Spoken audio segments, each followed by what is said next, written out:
Welcome to another spontaneous English countryside ride. Beautiful English countryside.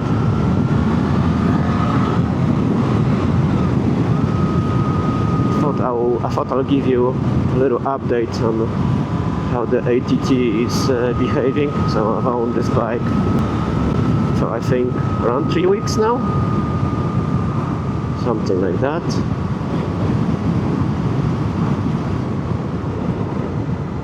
I have done 700 miles nearly on this bike.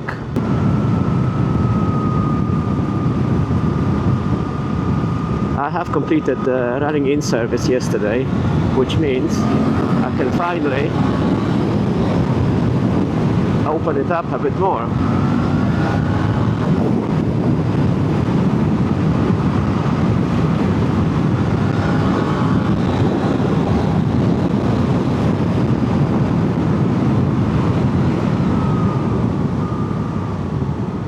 You know what, this bike is only, for some people it's only 82 horsepower. But to me, it's quite a lot. So does this bike feel fast?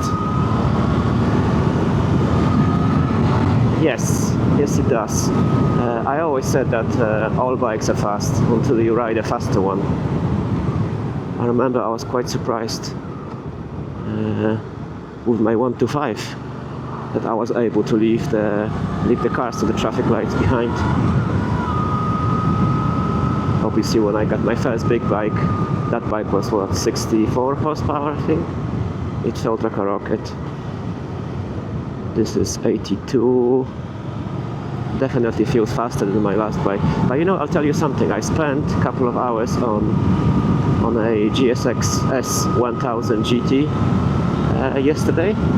That bike has 150 horsepower. And yes, it did feel faster, more exciting as well because of the engine. But when I got back on my bike, I didn't feel like it was lacking any power.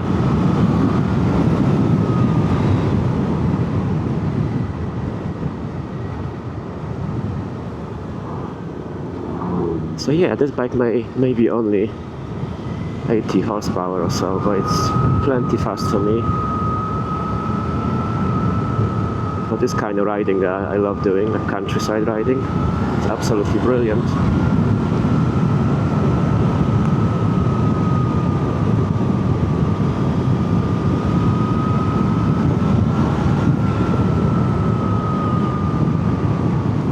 So what have I discovered about this bike in the last couple of weeks? I've discovered that the fairing, and I was under no impression that this fairing will help with the wind, anything like that. But I wasn't expecting it to make it. I wasn't expecting the fairing to make things worse. And in my case, this is exactly what's happening. You know, I'm on the shorter side, which means that the wind is directed straight at my helmet. So yeah, it's quite loud. You kind of feel like I kind of feel like someone is pointing a jet wash at my head. So that's quite unpleasant.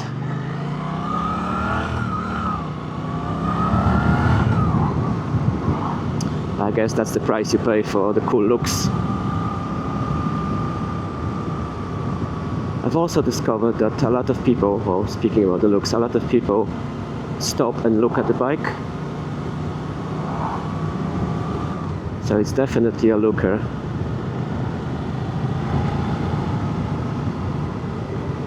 The feel of the clutch, it's got this strange notchiness sometimes, especially when going down the gears. It feels like the linkage is is catching on something. It's quite an unpleasant feeling, to be honest. I checked on the Facebook group. Quite a few people are reporting the same issue. I asked the dealer yesterday, and he said that because this bike has a slipper assist clutch or something like that. It's normal, nothing to worry about. He adjusted the linkage a bit, which helped a little bit, to be honest. But yeah, it's definitely still there.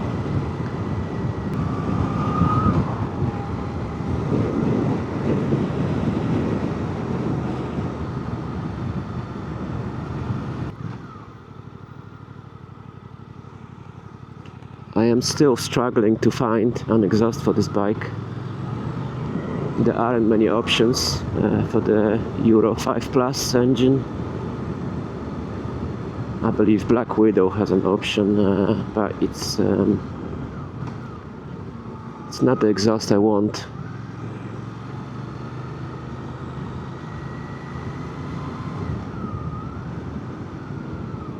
So fingers crossed, some other brands will release their offerings.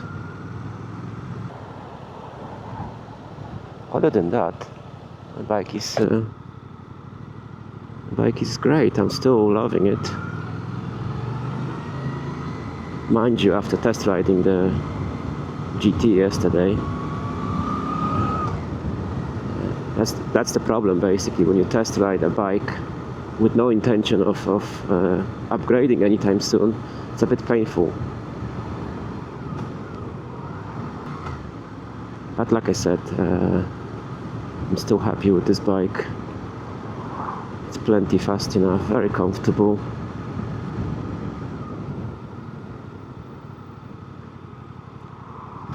Another thing I've noticed is that the paint on the wheels is very, very soft. It's very easy to scratch. Obviously I'm putting locks on the bike, and by doing that I scratched the wheels already. The running in service, if you're interested, was, I believe, £190. I don't know if that's a lot or no. I think it's pretty normal for a main dealer. I think I paid something like that on my previous bike, on the Triumph. It's probably similar money for the first service.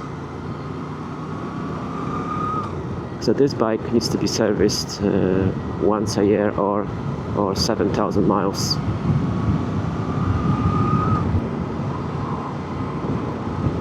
In the meantime, I bought these saddlebags from Suzuki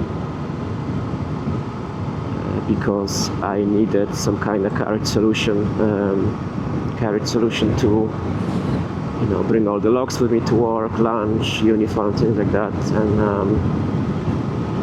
so I did a lot of searching, and this was the best option. The only problem with them is that they're very easy to remove from the bike. It's a problem and also a good thing, because, you know, once you get to your destination, you undo a couple of clips and you just take them with you to the hotel or whatever. But yeah, they can be easily stolen. There's nothing securing them, but they seem very well made, quite spacious. They're not waterproof, but Suzuki provides these waterproof bags for the inside. So this is what the bike looks like with those saddlebags. And I'll show you how easy it is to remove them. One clip.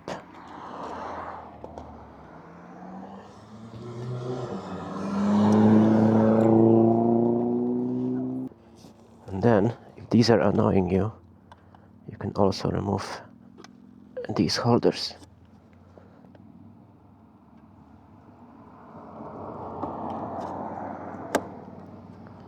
Yeah, pretty neat system.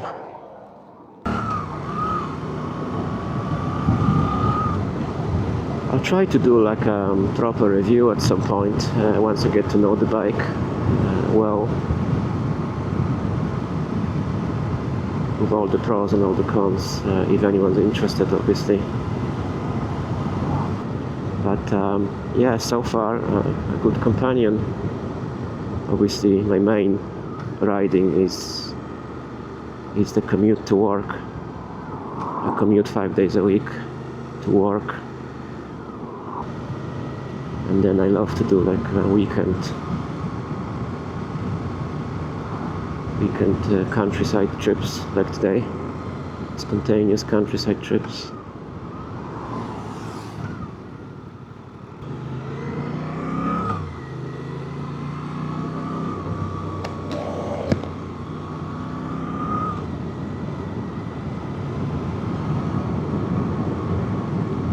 Wow, now that's a pretty cool road now.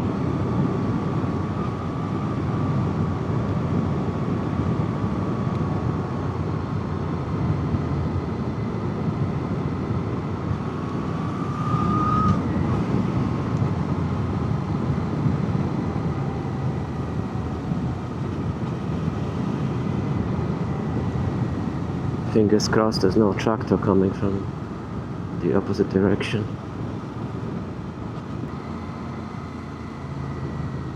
Yeah, these roads kind of freak me out, to be honest. You never know what's around the corner.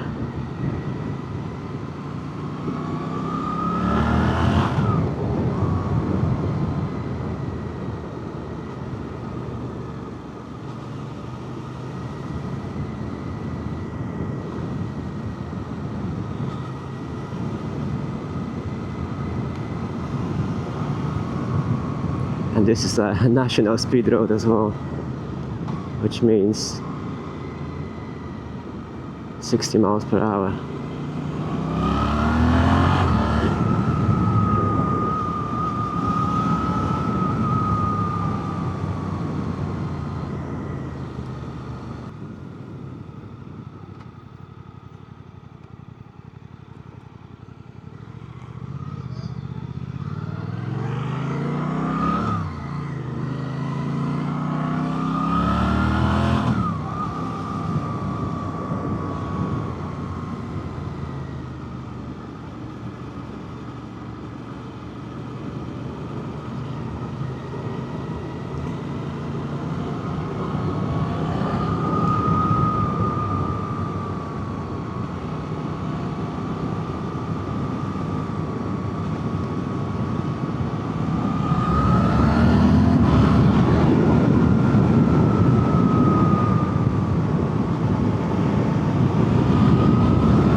Turn left where?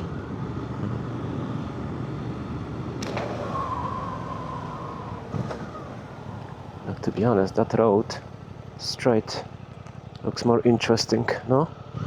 What do you reckon? Yeah.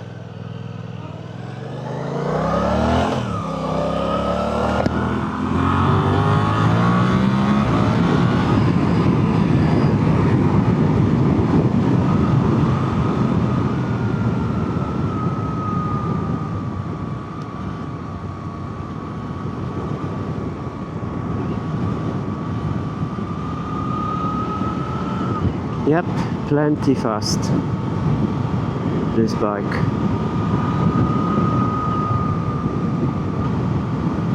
Such a usable power as well. Like you don't need to rev the engine out to get it going.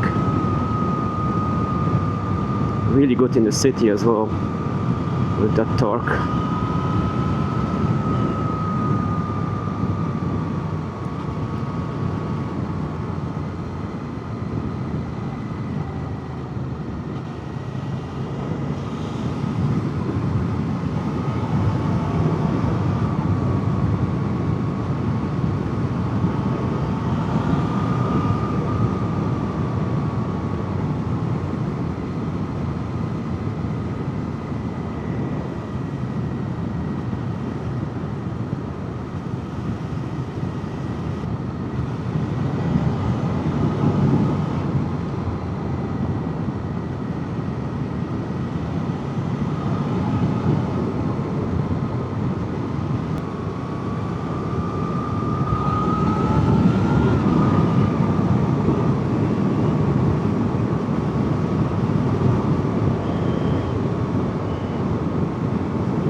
yeah, to summarize, still loving the bike, very comfortable, plenty fast. Fuel consumption is quite good as well. I'm averaging about 60 mpg. Yeah, 65 mpg, which is very similar to my previous bike.